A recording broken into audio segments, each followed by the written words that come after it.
Calling this meeting to order at 12:09 p.m. Call to order and then roll call. Trustee Liu? Here. Trustee Gibson? Here. Trustee Chinlau? Here. Thank you. Moving on to agenda item A3, public comment on non-agenda items. Todd Jones.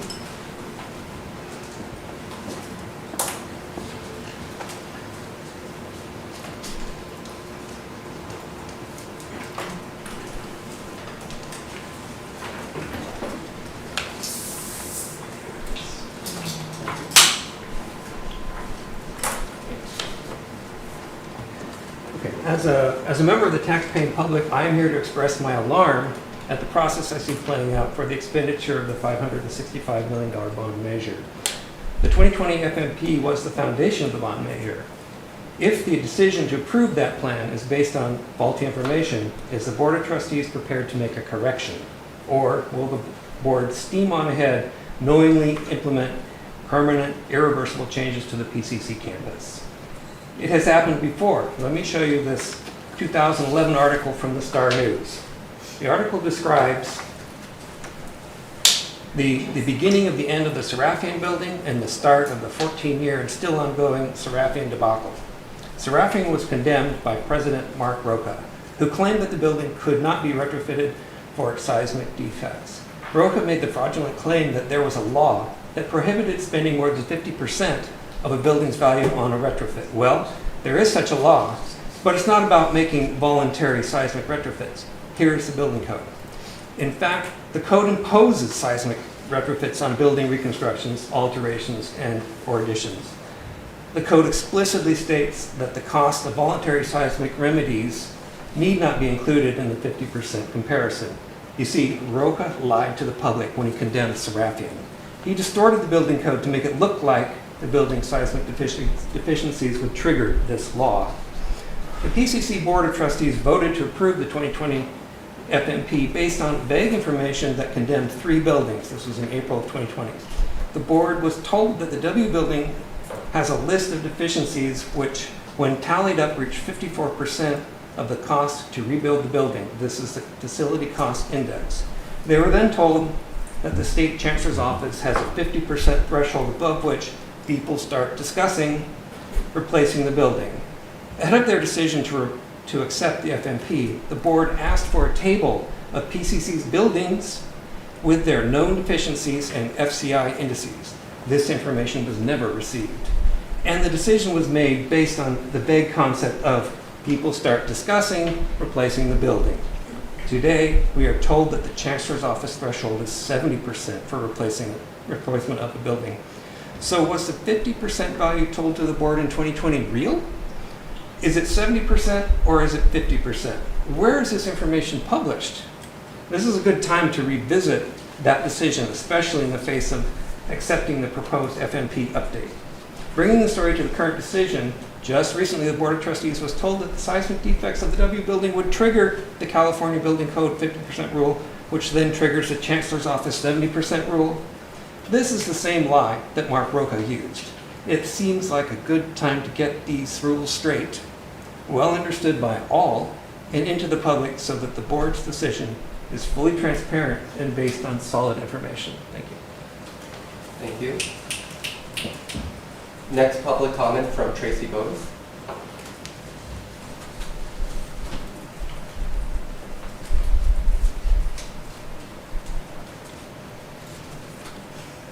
Before any final determination is made, I ask the board for an extensive review of the 2 proposed options. Option A is an enormous undertaking that will require the board to assess with mathematic precision if such a task is even financially feasible. The Rosemead campus was never part of the original master plan from what has been conveyed in our recent forums, and that project alone will take a large part of the bond money.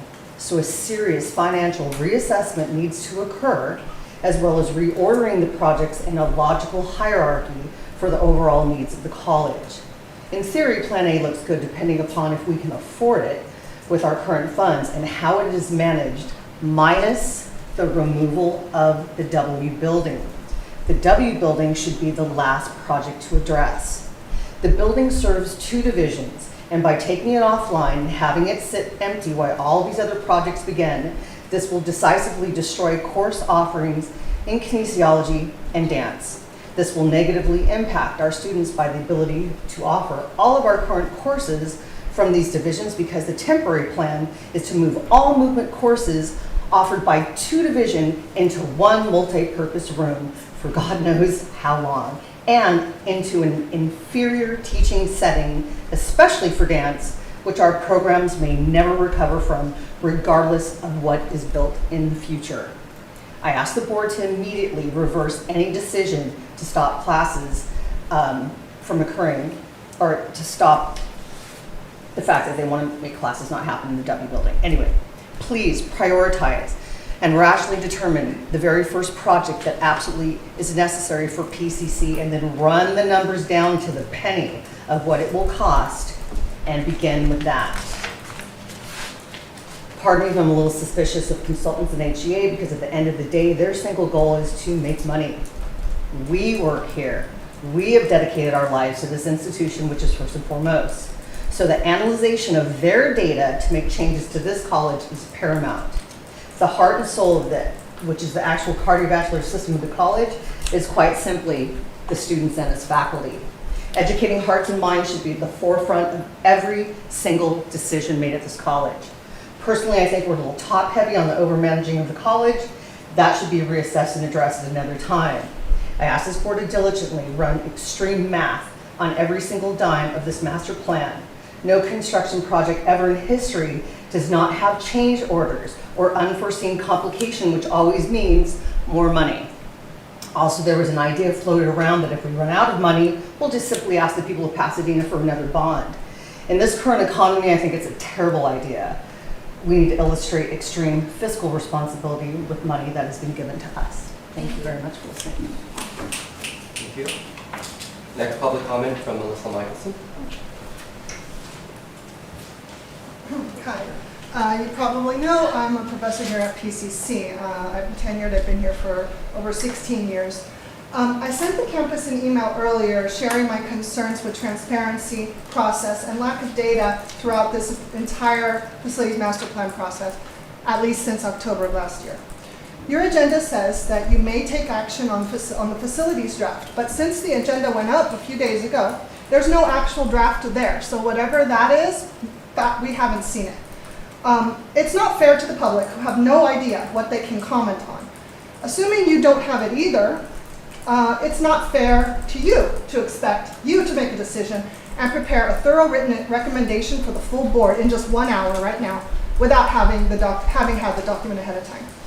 Students and faculty did not ask to be moved to the GM building, the dance students.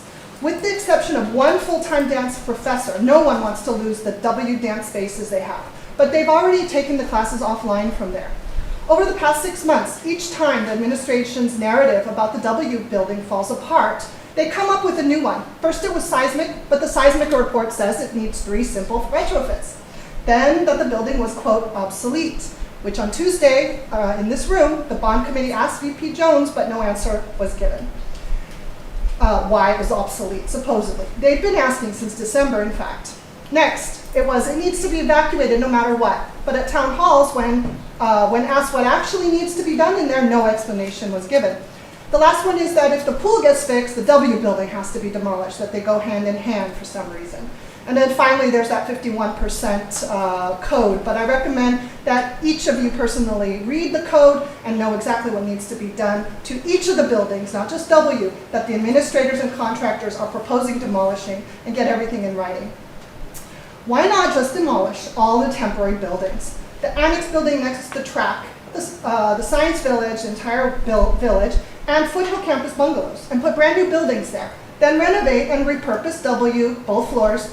Same with L building, both floors, and the boiler house. Plus, then there will be the full demolishing and rebuilding of the Rosemead campus. Rosemead and health sciences should get priority with the bond, and in a few more years, you'll revisit this since that's what they say you gotta do. Getting a bond again is not a sure thing. San Marino lost one. We should make the current one spread out as much as possible. So let's make sure Rosemead is taken care of. A few months ago, VP Jones told the oversight board that there would be 14 to 24 classrooms. That's a big difference. She said 2 or 3 stories. That's a big difference. The chair asked the administrators for a cost estimate, but none was given to them. But they agreed it would be between $50 and $100 million, another big difference. The bond is only $554 million. Why not get these things more squared away and fleshed out first? So what I'm trying to say here is it's better to err on the side of caution and renovate what we can responsibly extend so we can responsibly extend the taxpayers' money as far as it will go. Thank you. Thank you. That concludes public comment on agenda item A3. Next, agenda item A4, approval of the minutes for March 19, 2024. Do we have a motion? Is there a second? No second. All in favor? Aye. All opposed? Any abstentions? Abstain. Abstain. Great. The ayes have it. Moving on to agenda item B1, and we have a couple public comments on that. First public comment on B1 from Jeff Hendricks. Hello. So my name is Jeff Hendricks. I've been adjunct faculty here at PCC for 20 years. And I was just reading over the bond. It says, projects to upgrade and modernize classrooms, labs, career training, renovate, replace, upgrade, acquire, install, and integrate major site building and utility systems, equipment, and related infrastructure, including lighting, electrical wiring, and related infrastructure for modern technology. So I suffered through those years in the W building when the heating was an issue. They got it fixed. So it is repairable. Under the accountability requirements, evaluation of needs, the board has identified detailed facilities needs of the district and has determined which projects to finance from a local bond at this time. The board hereby certifies that it has evaluated enrollment growth, student safety, class size accommodation, repairs and upgrades to older facilities. Has it? We're still waiting on the data for the 51% threshold or 50% threshold. It says why the W building should be demolished instead of renovated. Where are the stats on that? I'd like to see them, please. Also, in the latest,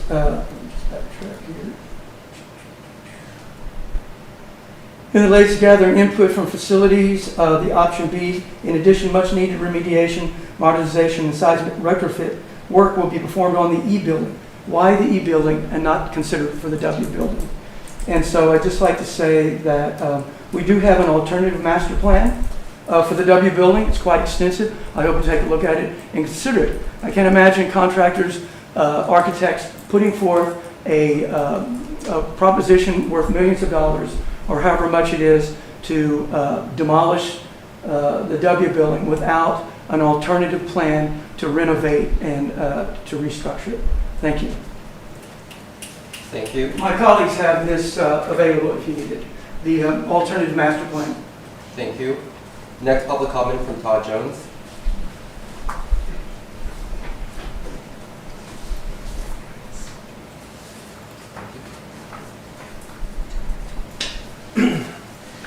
So why is there no draft of the strategic plan for public to view?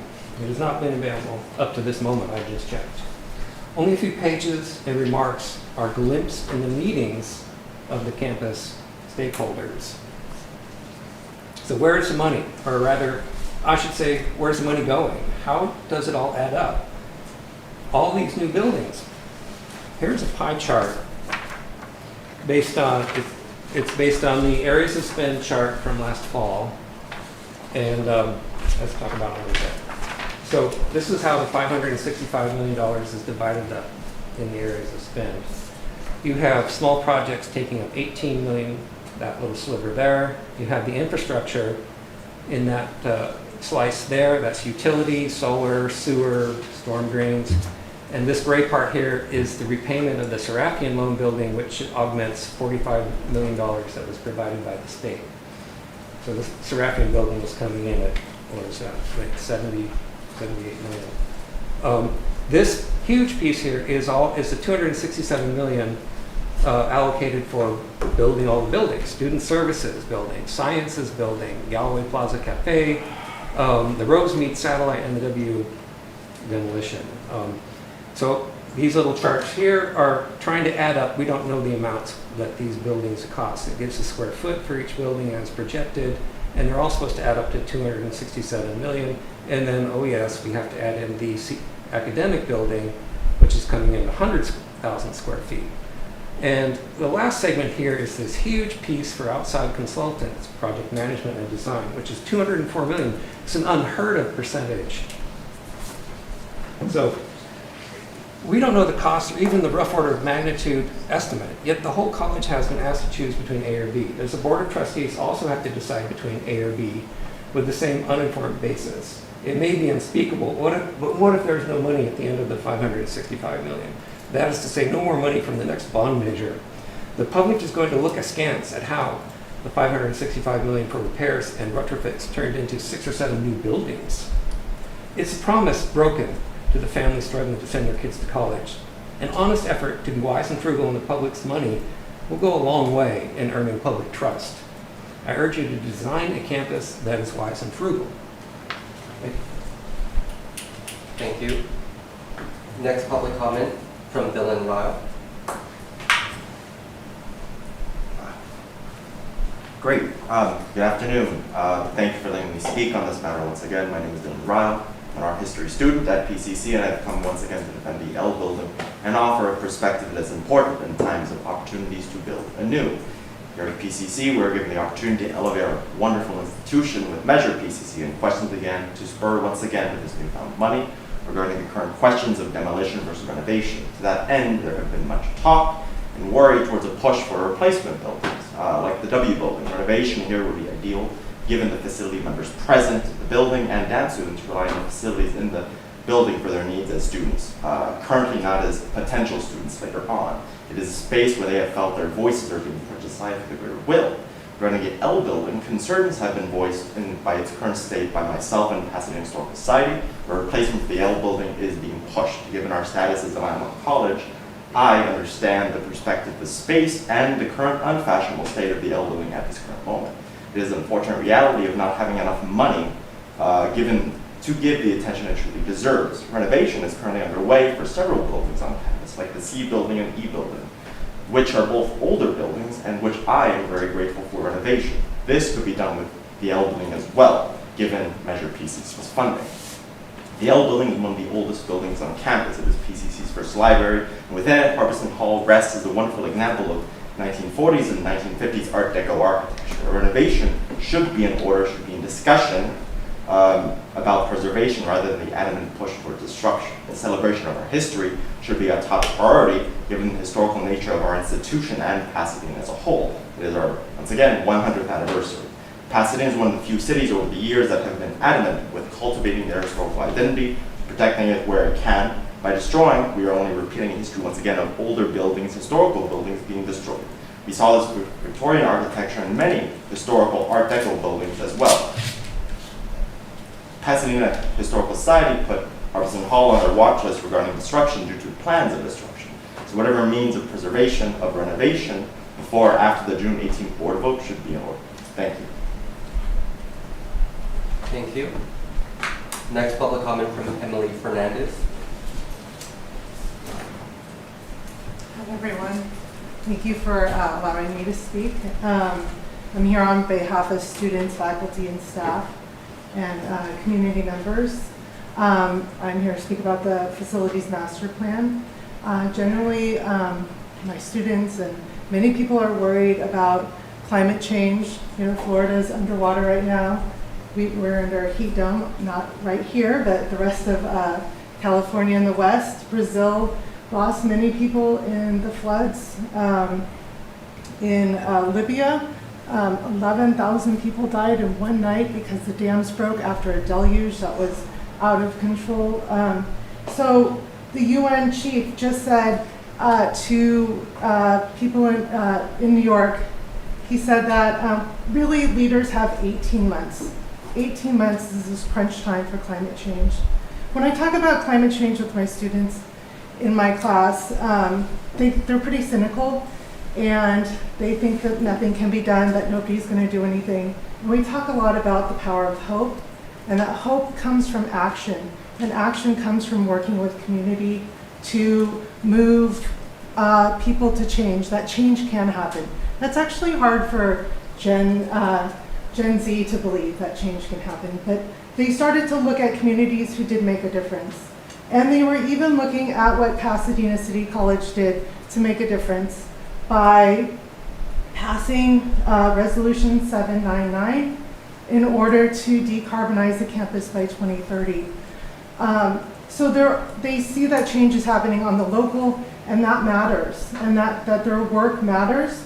And so it is a little disappointing to see that there's not enough language about decarbonizing the buildings, the infrastructure, as stated in the Resolution 799. So we're really asking that you go back and that you add language that will, and a plan to change the natural gas to electric units in every building, so that we really are moving in that way. The master plan may not be updated again until 2029, which means we won't need a resolution that we promised, that we work together as a community to do through shared governance. So we really want to see this in this master plan, or it will be too late.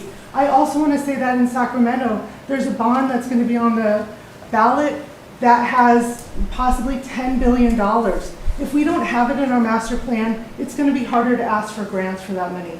Right now, there's still money in the Inflation Reduction Act that we could get, but we're not writing the grants, we're not getting that money to do this. So having it written in the plan that this is what we want to do is going to make us better prepared to ask for the money we need if it's not from the bond. Thank you. Thanks so much. Thank you. Next public comment from Tracy Bowes.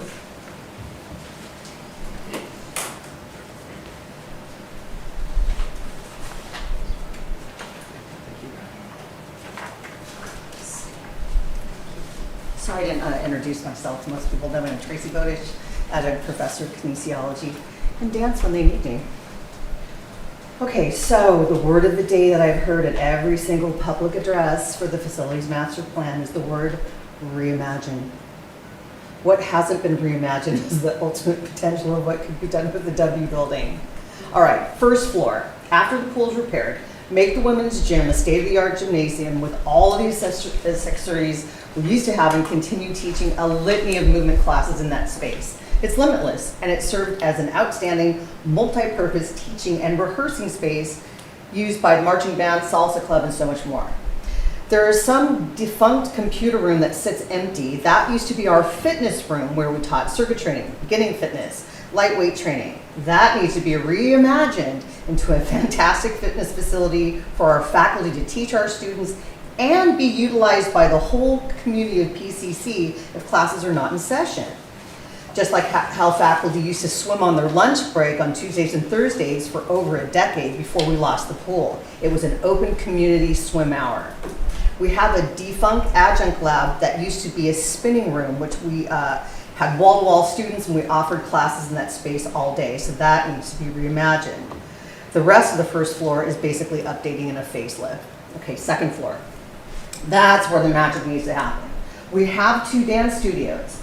Update what needs to be updated. W201 needs a new sprung wooden floor and needs to continue to serve all the movement courses utilized by kinesiology and dance, to include yoga, fencing, movement for actors, and the like.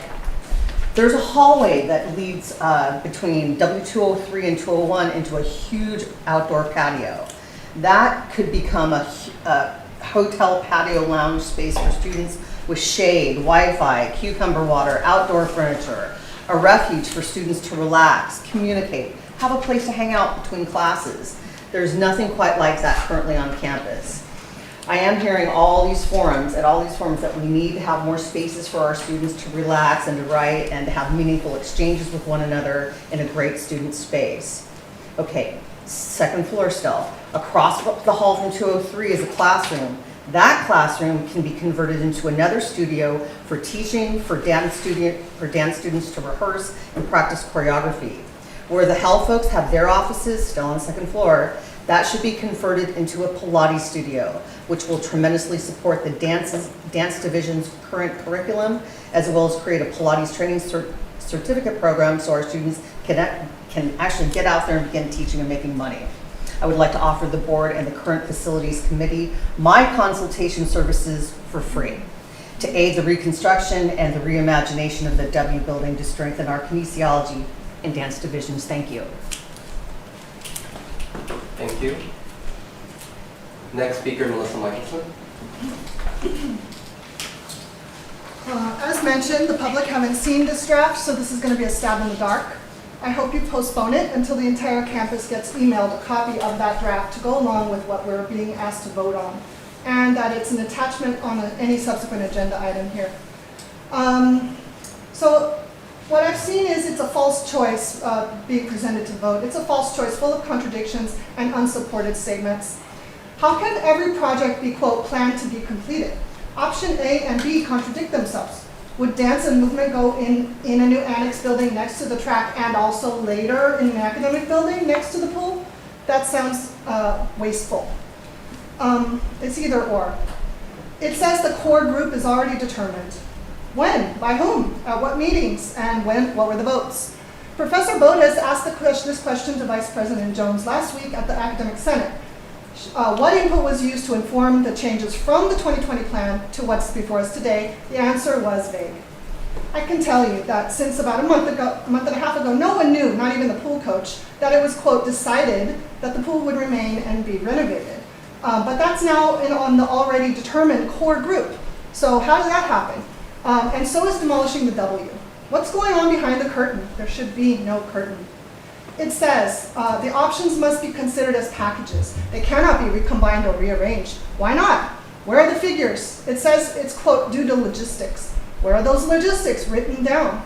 Isn't this when you and the public are supposed to finally get the data that the college spokesman told the Star News a couple days ago that this is a data-informed process? What happened to the V building that was supposed to be demolished, the gutting of the R building, that was a thing? Where's ceramics going, and why is just smaller base projects at Foothill? At the department meeting a few weeks ago, we kept telling Vice President Jones to replace the bungalows with the building. Why is E building being retrofitted and not W? How much is that costing? Why does W have to be permanently raised to enable new construction for the L? Where's the carbon-free commitment to that? When Health Sciences get their new building in the now demolished UU footprint, that leaves the Science Village bungalows available for swing space. Where's the new master plan timeline? What are the costs? Where are the lists of programs going where? How many students are face-to-face versus online? How many students are using each of the L building services now? All of this should be presented with this A-B choice, not later.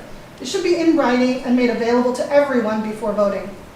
Let's spread the bond money out more and consider option C, adaptive reuse over demolition. Look at what the W building faculty have given you and consider what's feasible from it. Consider it. No matter what, it'll be cheaper. But first and foremost, postpone any decisions on this for now. Thank you. Thank you. That concludes public comment on agenda item B1. We'll now talk about the item. Vice President. Thank you, Trustee Liu. So I'm here to walk through some updates that we've actually, the project proposals that we've vetted with sent out to the campus community.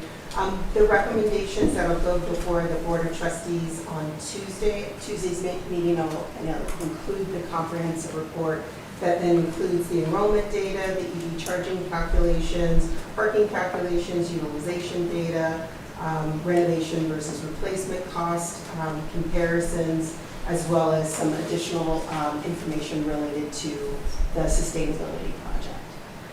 What we want to focus in, since this is the facilities strategic committee, is really around what are the adjustments, the 3 adjustments that have been made to the facilities update plan, and then the recommended project list. One piece that sort of informs the whole is the approved 2020 facility strategic plan that was unanimously approved, and then which basis of then the bond funding is and the bond language is built upon. So do that. All right, so we're going to talk a little bit about just the process, the proposed Measure PCC projects, and a summary of recommendations that are coming out of the update pieces, which lay on top of the approved plan. All right, just for context, what we wanted to sort of show in this one, the reasons for the 2024 update. This is a really interesting sort of view of campus in 1995. So 1995, if you notice, our campus looks very different. This is just 30 years later in terms of what is being reimagined on this location based on campus needs and enrollment growth or program growth or new programs. And so if you see this, which is sort of like this history sort of buff, this photo on your left is actually in the facilities conference room, and Dr. Gomez happened to be down there. Wow, what campus is that?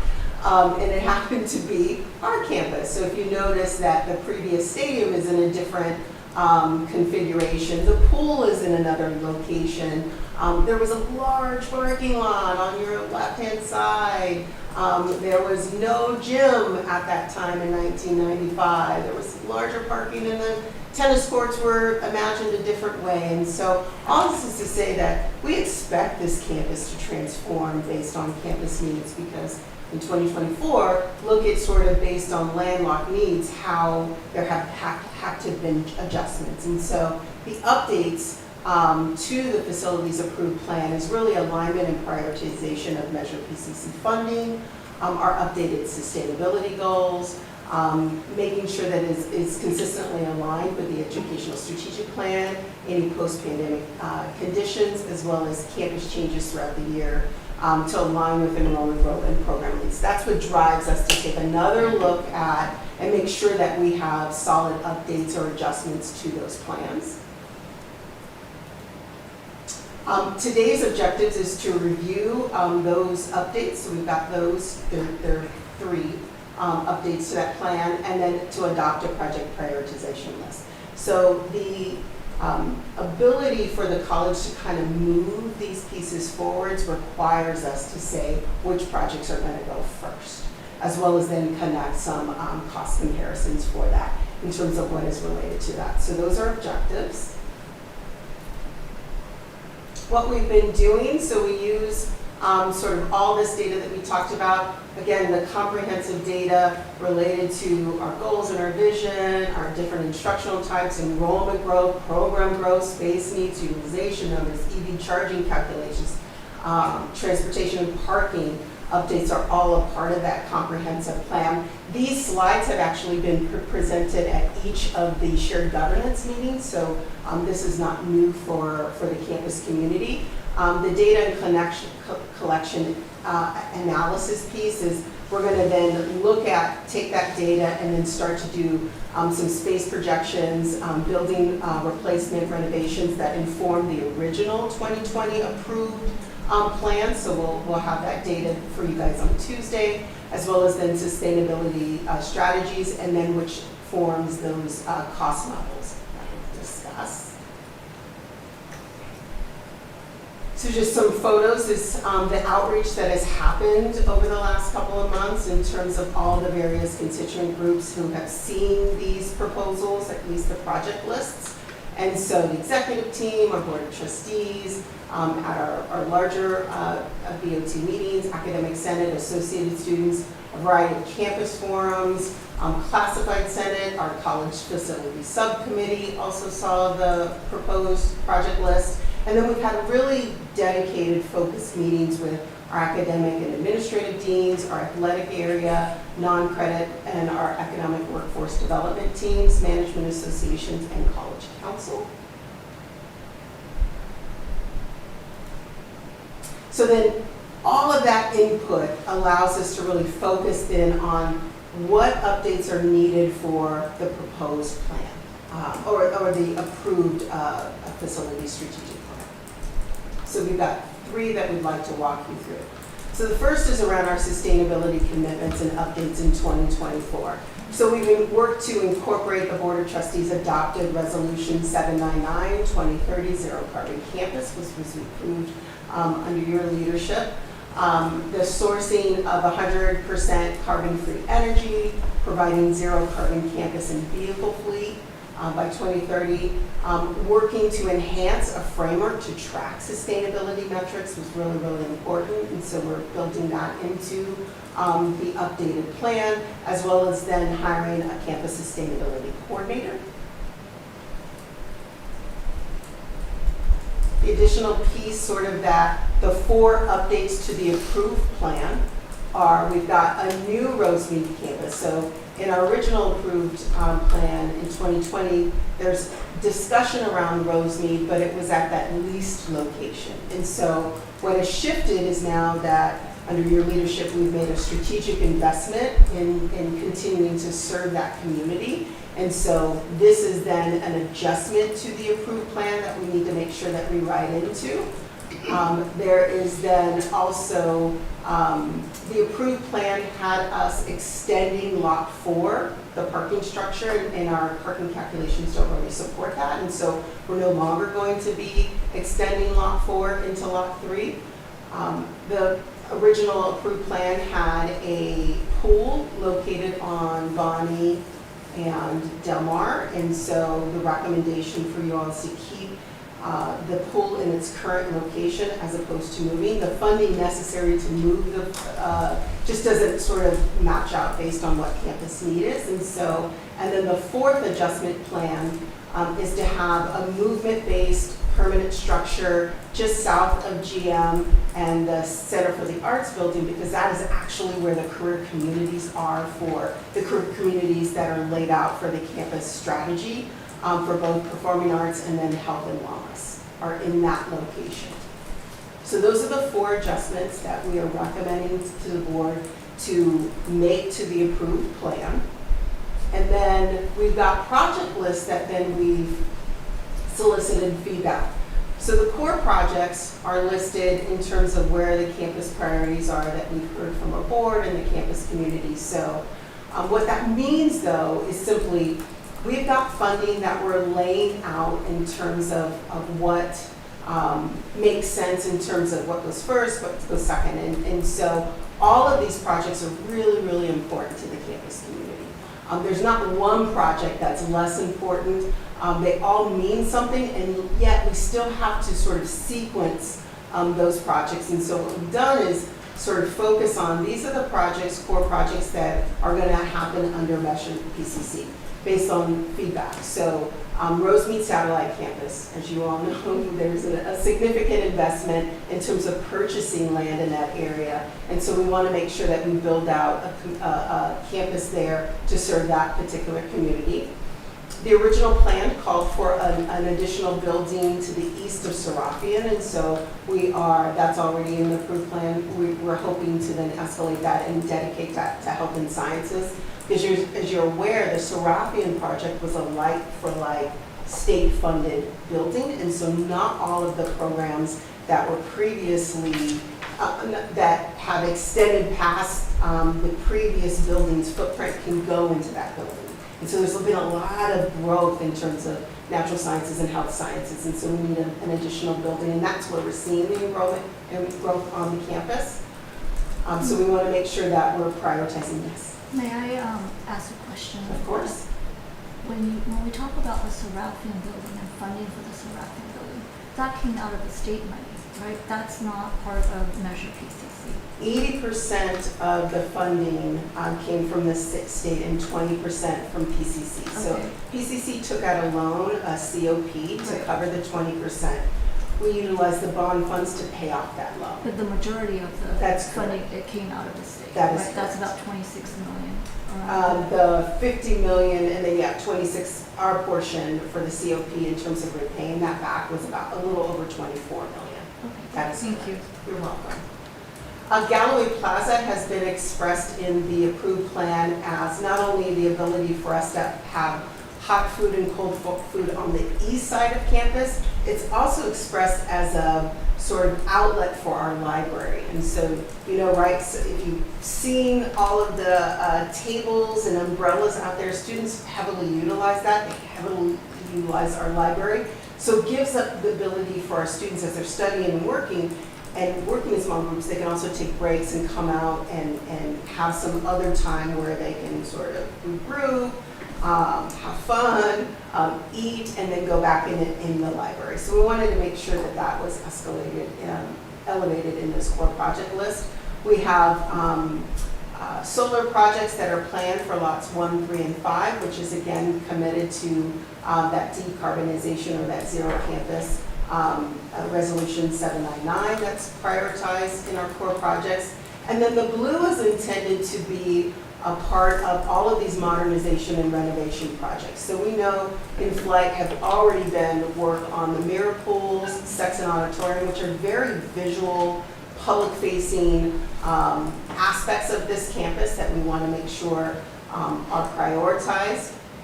We have an adaptive reuse project with our boiler house, and so we're also trying to be really intentional about underutilized space on campus. So we have some buildings that are actually not in use today.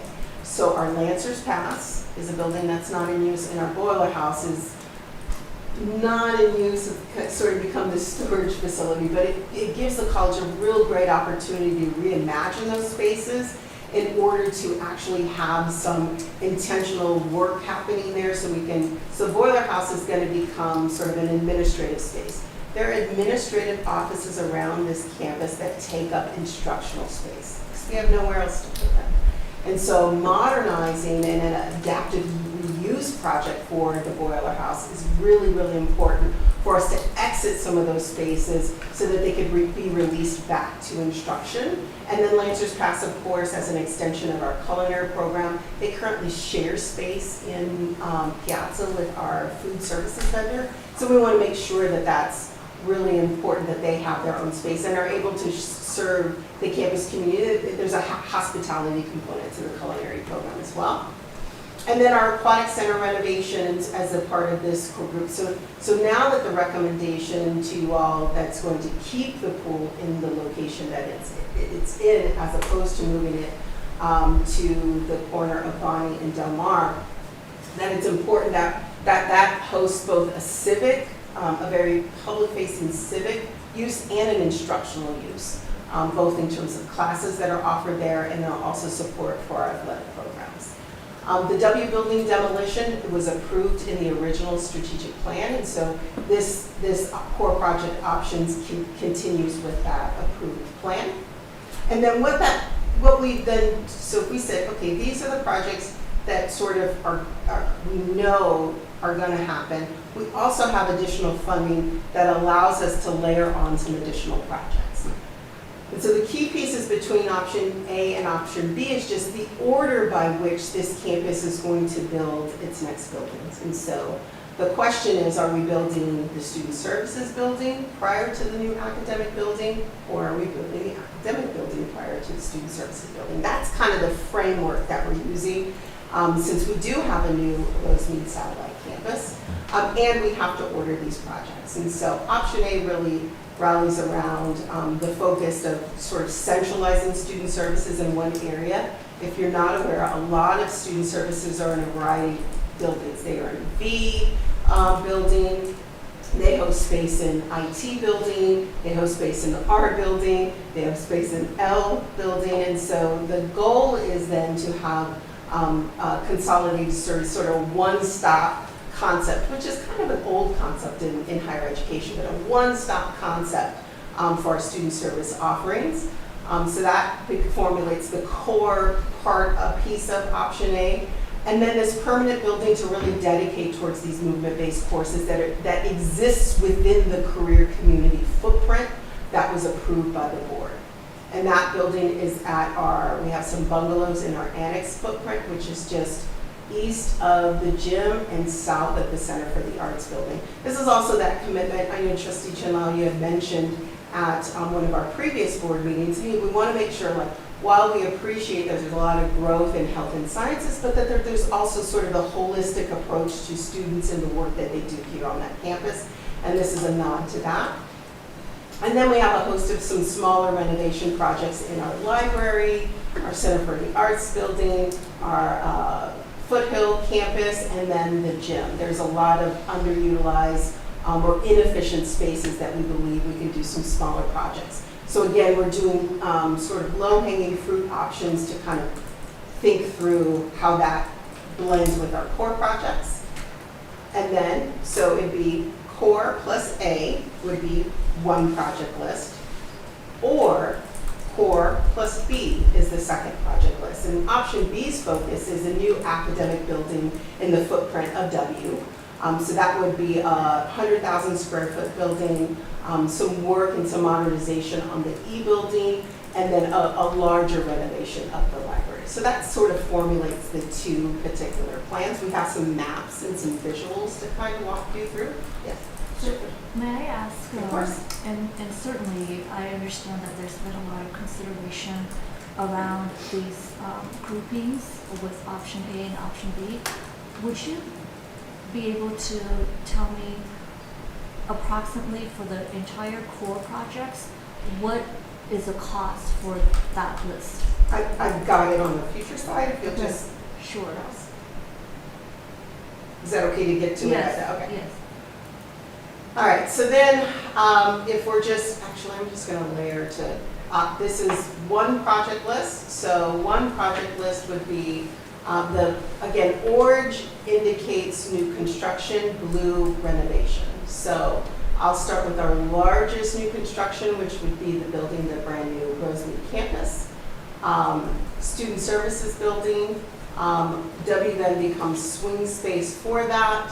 A new health and sciences building, a new cafe, and then our new movement-based building for kinesiology and performing arts and communications. Also, we have some renovation in our library, section auditorium, and of course our mirror pools. That adaptive reuse projects for both Lancers Pass and the Boiler House.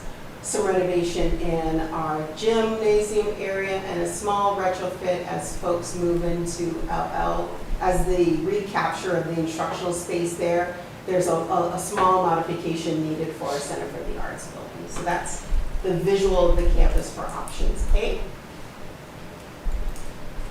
And then our project list for option B would be all of the core projects that we talked about. But the largest sort of difference here is a large modernization project for our E building, and then a larger renovation of our library.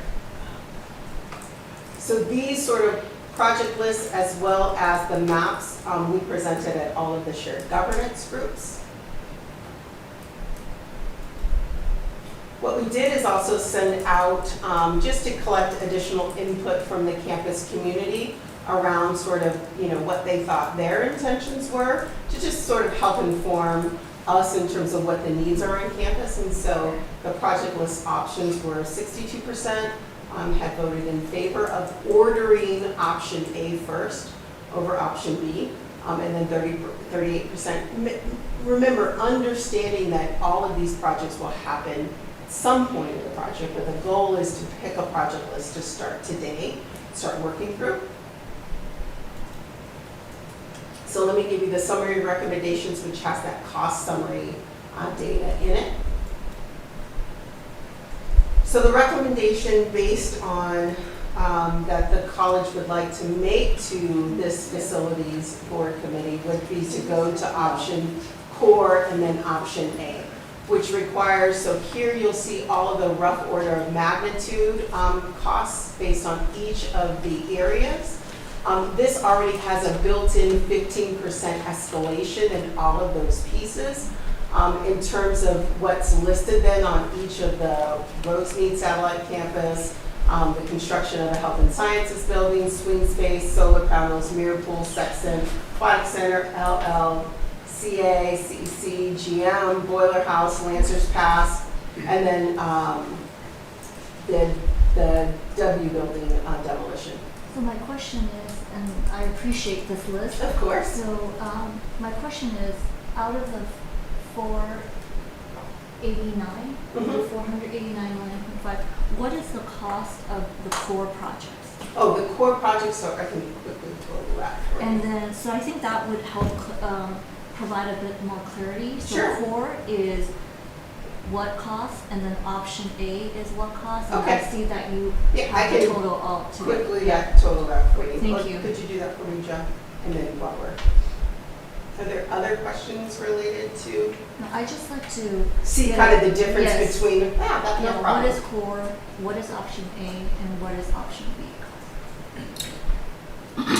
So the total for the core projects is approximately $334,500,000 $334.3 million.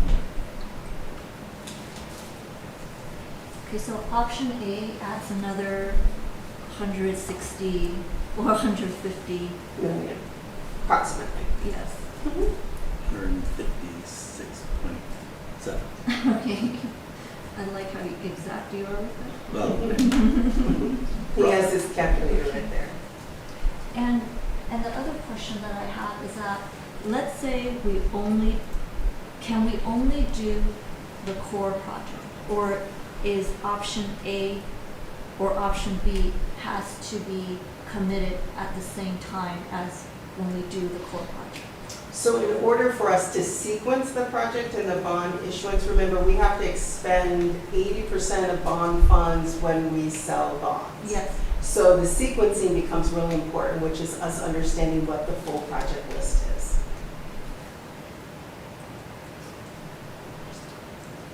So we're in year, we're in year 2, so We're getting it, year 2 will start July 17, 2024.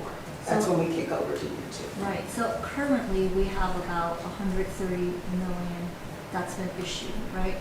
Currently, so in July of 2023, we sold 130 million. And in project funds available after paying off the COP, we had a little bit over 104 million.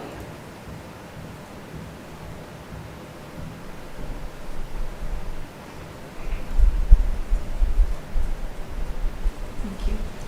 Vice President Jones, a quick question for the project costs. I know we'll talk about the option B cost too. Does that amount for each project take into account, potentials for it to increase? It does. Okay. We have a escalation, inflated costs built into all of these. So when projects are under, all it does is it allows us to release it back to the project funds and then pick new projects for them. There are times where if something is over, then that kind of helps with it, but each of these projects have a built-in escalation. So this would kind of be an upper cap. Correct. What is the percentage of the escalation? 15%. Thank you. Thank you for this. Welcome.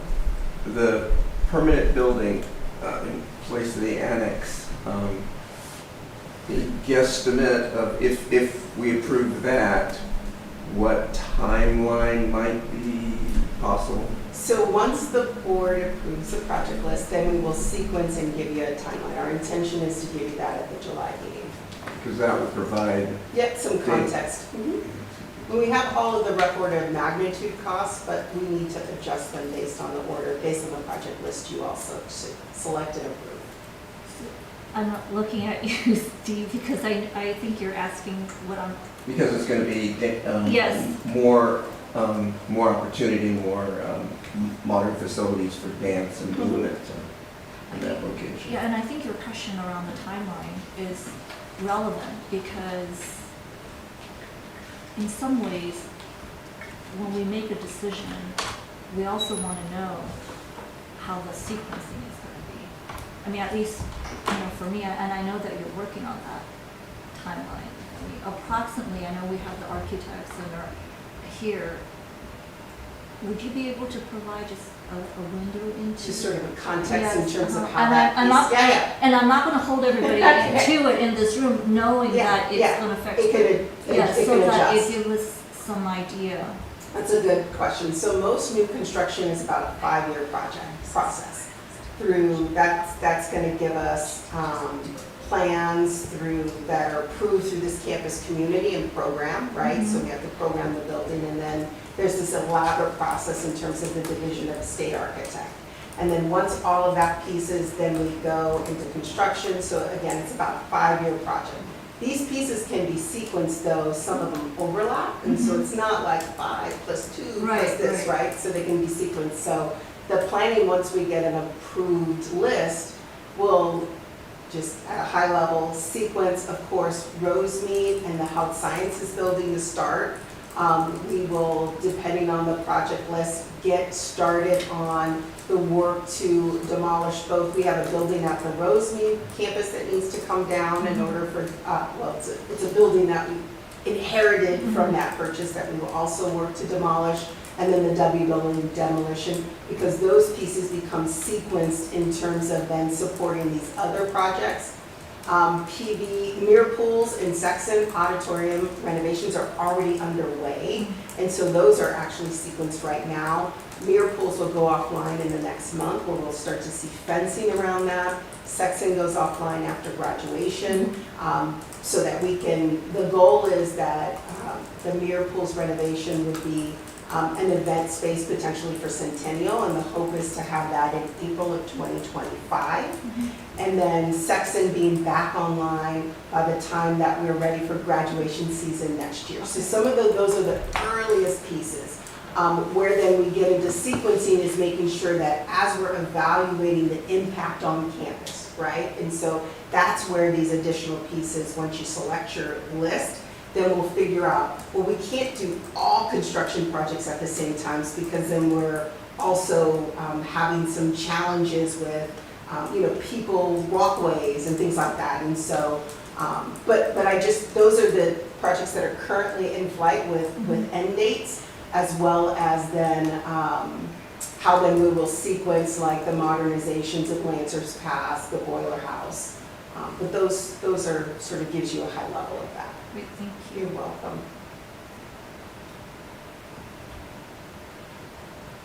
Option B. Oh, I'm sorry. I have it on another slide. Can you take the next one real quick so I can pull it up? Should be here. It's not in this one, but I have it. Yeah, it's in here.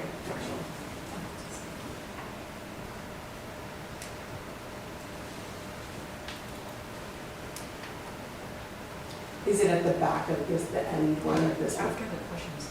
Yes, of this full one.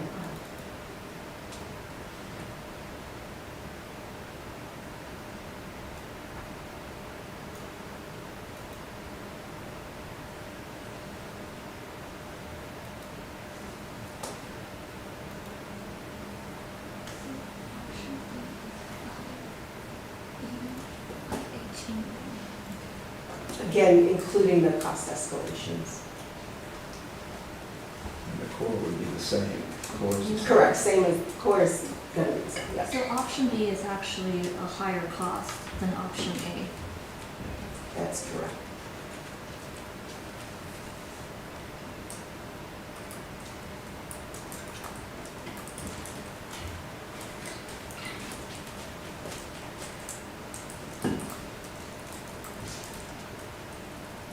So the difference between the LO building renovation is that It's a little option bit B is actually a larger. bigger. Yeah, so the option A is just that first floor, the basement floor, and then option B would include the basement floor plus an area in that, it's hard. People think that where you come into the library that that's actually the first floor, but when you come into the library, you're actually on the second floor. So the basement floor plus the second floor. I actually think that, the cost difference is about 30 million, right, between option A and B, and that includes the It does. 15% It does. escalation. Okay. And then again, in any of these, so like in option A, if we're under, we release those funds to go back to find an additional project to add to.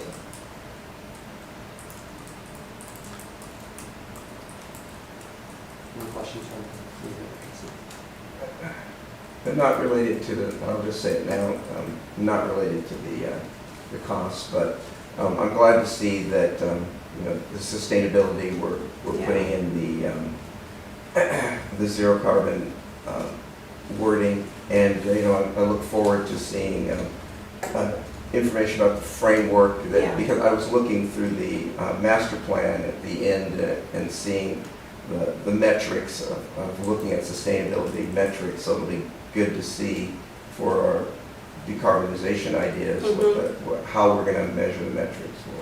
Well, having been part of the facilities, plan in 2020, in looking at that, my understanding is that this current version, we are actually doing more in terms of, in terms of our commitment to sustainability than the original 2020. Is that Yeah, correct? Under your direction, I mean, you all have approved a resolution that requires us to go back and figure out how we could push further. And I do like to commend the advocacy Of course. of our students and faculty on the sustainability efforts, because you could see the difference between 2020 and 2024 in terms of the board's, understanding and as well as the college's commitment to sustainability. I agree, it's great that we're incorporating resolution 799 and the sustainability coordinator position as well. I did have one more question on this. So I know we're going to be figuring out the sequencing after we approve option A or B, and what was said was that we're still going to do these projects at some point, but does the dynamic of how, for example, the new building and annex would be used, would that change if we go with option B first and then later on, just add a new building? It would adjust. Okay. And then for the academic and PT building, do we have a sense of what departments or courses of study would be in that building? So that's just a high-level sort of programming piece that we've gotten from our instructional area. So certainly some growth in CTE programming that's there. There's an expression of moving ceramics into that building as well as then general lab space and instructional space on campus. There's always a we need more space, we need more space. So is there specific programming? We allow our instructional partners to kind of lead in that area, but that's what they've sort of shared. CTE programming pieces. Do you want to speak a little bit more about that in addition? No, I think that's correct. The hybrid vehicle sort of. Construction technology, there's a PV training program as well. So a lot of career technical education programs are anticipated. That's where growth seems to be for the campus. Thank you. I do want to make a comment around the Rosemead campus, because in the 2020 plan, Rosemead was not part of that because the opportunity did not come up. We were still anticipating that we would be part of the lease. And this time around, the fact that we get to build and envision a campus in the part of the district that I believe has been underserved is our own commitment to equity, inclusion, and diversity. And I believe that is a district that has one of the highest, if not the highest, Latino population and immigrant population. And so for the Rosemead campus to be on the priority is something that I think we all need to be proud of. Thank you.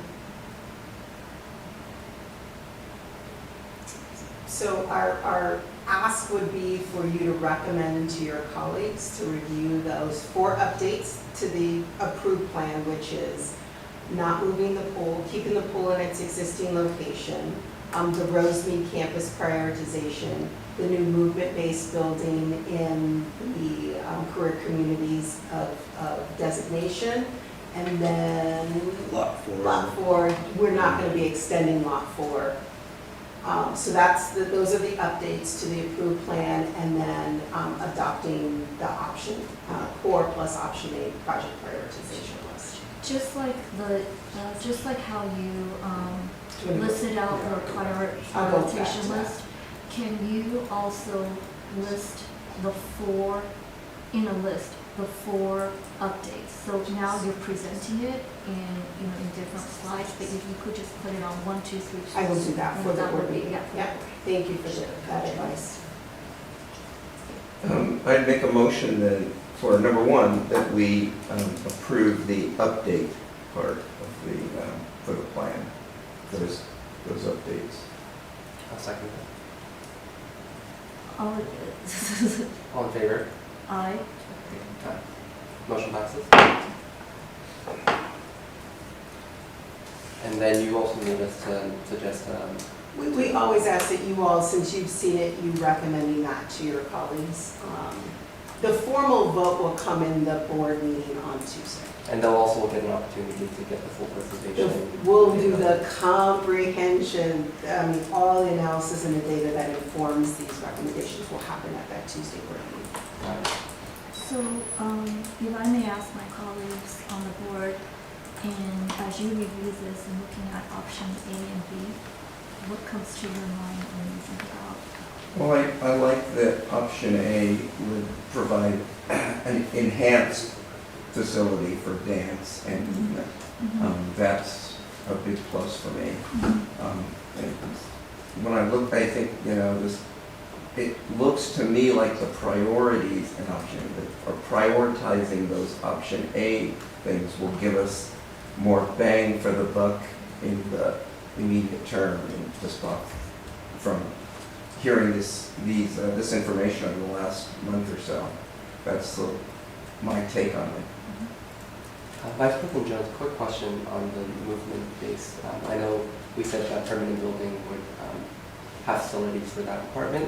Would it be the case in option B that department would then be in the academic / that building? We would intentionally, the reason why, let me back up as to why staff are recommending option A, is actually to Trustee Gibson's point in terms of giving them a sooner permanent location within their career community's footprint, which is really, really important. The second piece of that is then also sort of balancing sort of the holistic student, which is instruction plus student services. This allows us to kind of serve both of those components.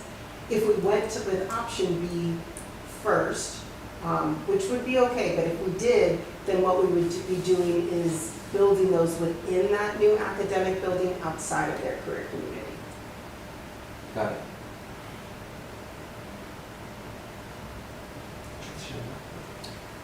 My only consideration is around what we don't have, which is hard to narrow down, which is the timeline. My thinking is that with these core projects, whether it's option A or B, having the timeline accompanying that allows me to have higher tolerance for approving.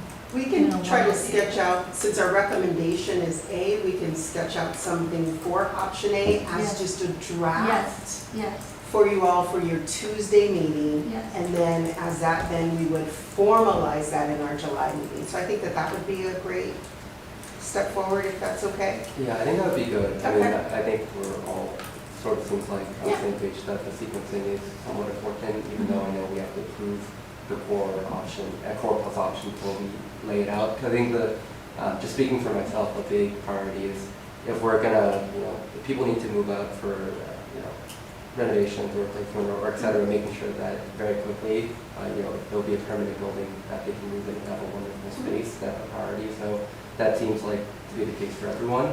Just between option A and B, I think I am leaning option A. We're touching on more parts of the campus. We're doing academic and student services work, and it also is, slightly less money than option B, which is especially, fiscal. Like 30 million is not nothing, right? More than eligible. I know, yeah. Well, you never know with you. I mean, we're happy to sketch something out just with the understanding that we're just gonna have to dig into it because we're gonna be doing that over the next day to make sure that we get that formal presentation to you all by that Friday agenda. So we're happy to give you a draft timeline for option A for Tuesday. I actually think that this presentation is very focused on the discussion of where we need to go, and my thoughts are the full-blown presentation may be a bit distracting to really where you want the board to focus on. So I know there could be perhaps a compromise with how you want to present it, and that's certainly up to you. I just feel like for this meeting, we were able to be really focused on what decisions need to make and what are the consequences of the decisions that are going to be made. It's good advice. We'll lead with the objective up front at our board Yes. meeting on Tuesday. I think that's really good advice for us, and then work towards. I think where we're trying to balance is the ask, not only of our internal community, but just the public being really clear about all the data that's informing these recommendations. And so that's why we want to give you the comprehensive piece of all of those pieces that sort of not only went into the original 2020 plan, but then that formulates how we got to option A. But we'll be mindful of how we sort of get you to the final recommendation slide. So recognizing that we have two more Yes. items, any last questions? Yeah, and also recognizing this will be presented to the full board with the data and for discussion and for an actual action. I think it'd be helpful for us to recommend one of these to the full board to discuss. So is there a motion to recommend option A? I will move to recommend option A. Is there a second? Oh, second. All in favor, say aye. Aye. All opposed? Motion passes unanimously. All right, agenda item B2, facilities construction update. Oh, go No, ahead. I'm tag. Yeah. I need some Good water. afternoon. I'll try to make it brief and I'll open it up for some questions. We did provide in your package just a quick overview so you can follow along. In support of the 100-year celebration, we are in the bid lane with pre-qualified bidders for the mirror pools. Our next step will be, we're hoping to anticipate award in the July award with a notice to proceed on the project and for August of 2024 with a completion date of April of 25 for the centennial celebration at the end of the year.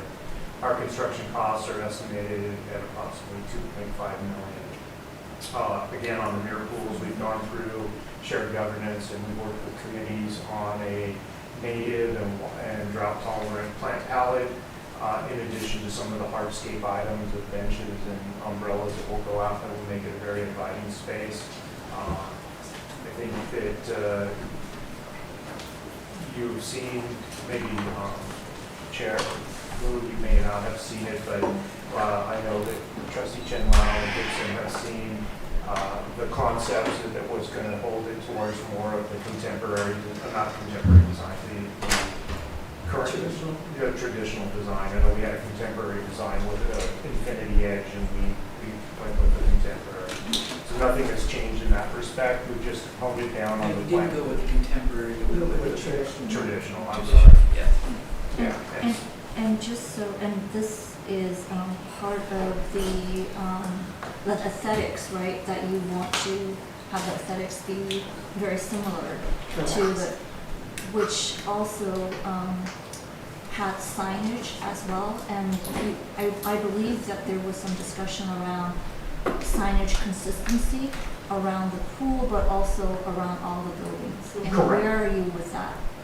Well, we are consistent with the optimum font, Mm-hmm. and that's pretty much the decision that was passed through Right. this committee, and that's Okay. where we are on any signage.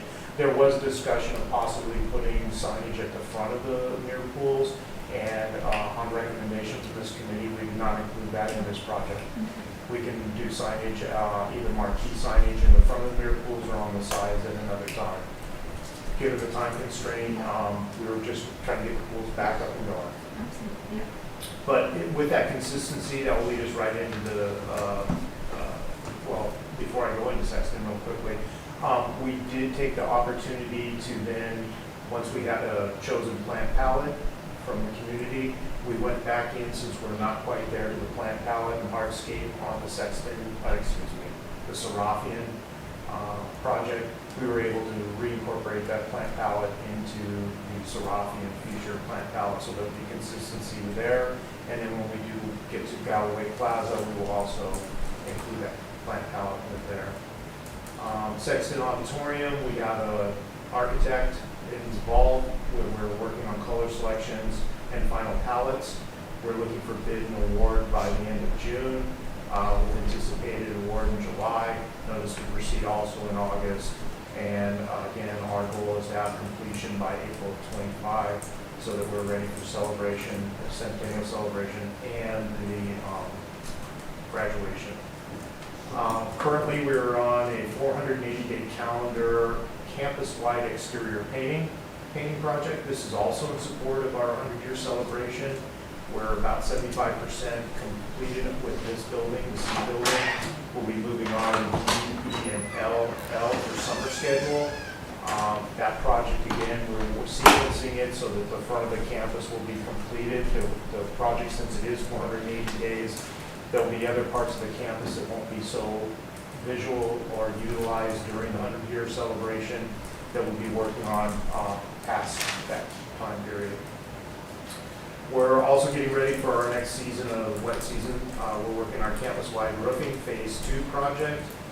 We're going out with a final bid package by the end of June, again with an anticipated award in July and a notice of proceed in August of 24. Armin Serafian continues to be moving along. We're starting to get framing for the window components in, and then the glazing will shortly follow. We're working on casework on the inside of the building, elevators, and working on finishing up the building. Interior painting is also ongoing. At the last board meeting, or at the meeting prior, some faculty members were commenting on the size of their offices in the Serafian building. What's an update on that? Well, we've met with staff and we presented them with option A and option B, and we just received staff input from both divisions that will be going in there, from health and from natural sciences. They have chosen to go with option B, which was a little bit larger workstation. Consequently, there's only so much space, and so some faculty will not be moving into that building. That was just where we were at because the project was a like for like, so we needed to maintain, and actually some of the labs, the space that we lost in faculty offices was gained in lab space. So we were bound by that assignable square footage by the state, and so as labs needed more space, we had to squeeze the building somewhere. And where, so faculty will currently stay where they are? Correct. Correct, and that is, Science Village, with the growth of the programs, Science Village was still going to be utilized regardless of Serafian coming online because the programs have grown so much. They didn't fit in pre-Serafian, nor will they fit in post the remediation and renovation, reconstruction project. And that was another reason in the master plan that the new sciences building to the east of Serafian was recommended, because we just knew the programs had grown and we needed the space to complete that for the educational and for the faculty. We're still pushing and hopeful that we're going to be substantially complete later this year in October, November. We do have some float time. We are still meeting some challenges, but we are working with the contractor. That will give us a little bit of float time before we do programming in February for spring of 25. So far, we're still going to make that target. And I think the last thing was just a little bit of a picture informative of the outside of the building as they're putting in the window frames, and also on the interior of the building where they're putting in some of the lab casework. Any questions on our ongoing projects? Yes. I know that there are folks from the foundation and others that would like to take a tour whenever, I know that's in the future, but just, keep that in mind. Yeah, because they want to see what they named. And they got a really great deal on what they named. Yes, again, with some of the project timelines, again, we're trying to get the interior elevators working. That is pivotal for us to do the hard hat tours. There's still scaffolding in some of the stairwells, so. Don't hurry, Yes. We were working with the They keep asking me, that's why. Yes. Okay, any other questions? Okay, thank you. Seeing no other questions, then Agenda item B3, the upcoming measure PCC contracts. So there's only one on your board agenda that you'll see on Friday, which is about an $8,000 contract for the work for us to clear escrow on the Rosemead final 2 parcels. And so we did some soil sampling there, making sure we're going to be able to build on that area. So you'll see that geotech contract on your log. Okay. Any questions on that? Okay. That concludes agenda item B3. Agenda item C1, meeting schedule. From our fellow board members, in the interest of time, do we want to discuss this offline? Fine. We could do it. Yeah. Fantastic. Okay. Agenda item D1, proposed future agenda items. Any proposed future agenda items? We have a lot on the agenda. Yeah. Great. I think it would be the review of the, so we'll give a tentative, and then this meeting might be great to look at the more formalized The before final. we get into the July meeting. Would that be makes sense, okay? Yeah. Okay. Great.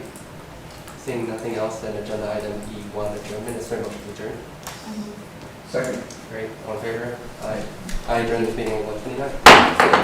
Wow. Wow.